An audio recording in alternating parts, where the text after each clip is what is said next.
السلام علیکم، دس از نور زمان۔ آج کے اس ولاگ میں ہم بات کریں گے کہ 9 مئی کے حوالے سے جو پاکستان تحریک انصاف کے رہنماؤں کو جو سزا سنائی گئی ہے، اس کے بنیادی مقصد کیا ہے۔ ساتھ ہی اس کے علاوہ اور بھی جو چھوٹی بڑی ڈیولپمنٹ ہے، اس کے اوپر بات کریں گے۔ تو سب سے پہلے ہم بات کر لیتے ہیں جو سرگودا کے سیشن عدالت نے پی ٹی آئی رہنماؤں کو، اور بالخصوصاً جس میں پنجاب اسمبلی کا جو اپوزیشن لیڈر ہے ملک احمد خان کو، ان کو بھی، اور ساتھ ہی اور جو کارکنان ہیں اور بھی دو جو لیڈران ہیں، ان کو 10 سال کی سزا سنائی گئی۔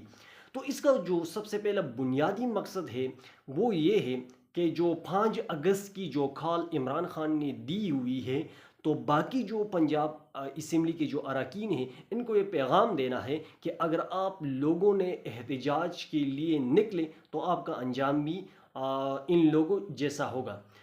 تو یہ تو انہوں نے کلیئر کٹ میسج دیا۔ تو اب دیکھتے ہیں کہ پاکستان تحریک انصاف کے جو ایم پی اے صاحبان ہیں اور ایم این اے صاحبان ہیں، وہ ان کی اس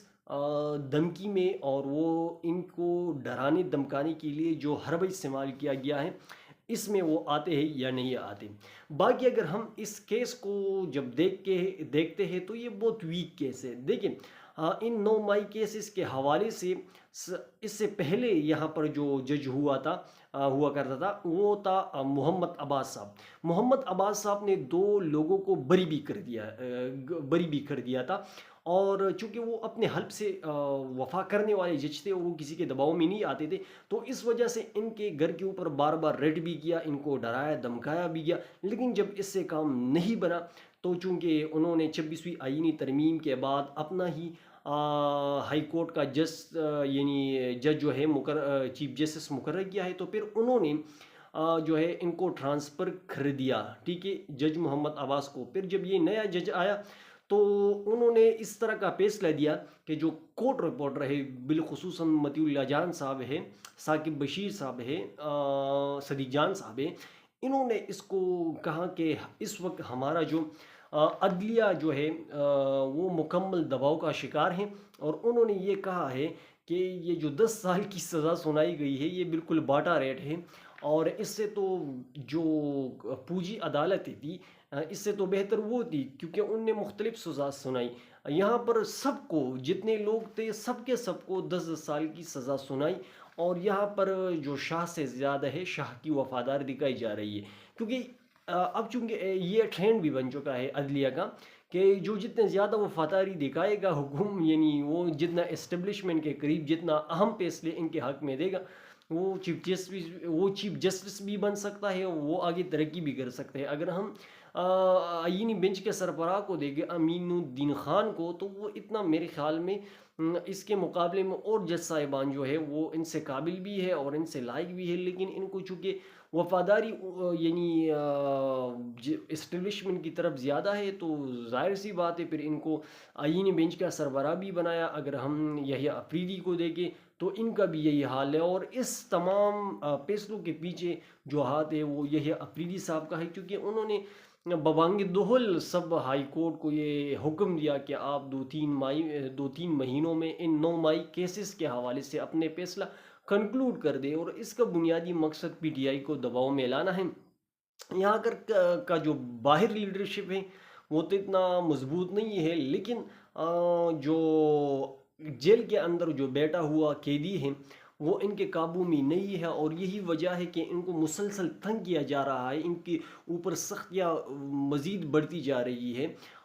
جیل کے اندر آج ان کی فیملی کی ملاقات ہی تھی، وہ بھی نہیں ہونے دی گئی، چونکہ یہاں پر سینٹ کا الیکشن ہوا تھا، اور سینٹ کا الیکشن میرے خیال میں یہ عمران خان کے نظریے کے خلاف ہے، یہ عمران خان کی جو اصول ہے اس کے خلاف ہے۔ اگر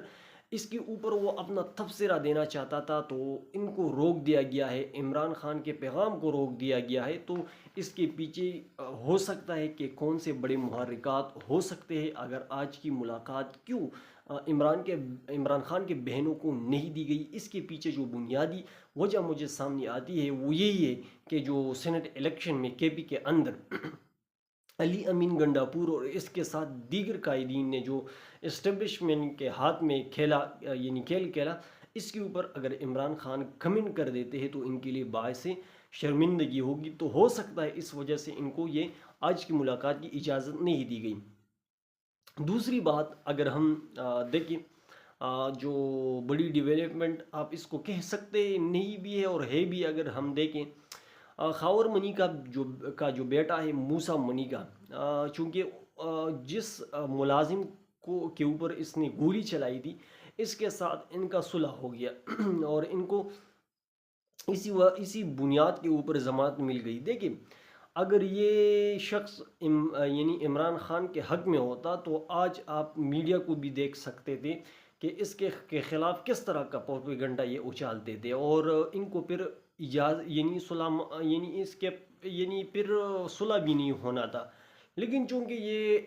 اس وقت اسٹیبلشمنٹ کے آنکھوں کا تارا ہے، تو اس کے لیے میں نے آپ کو پہلی بھی بتایا تھا، جب آپ اسٹیبلشمنٹ کے حق میں ہوتے ہیں تو پھر آپ کچھ بھی کر سکتے ہیں اور آپ کی سزائے معاف بھی ہو سکتی ہے، پھر آپ کے سے کوئی پوچھنے والا بھی نہیں ہوتا۔ تو یہ جو ہے ہماری جو انصاف کا نظام ہے،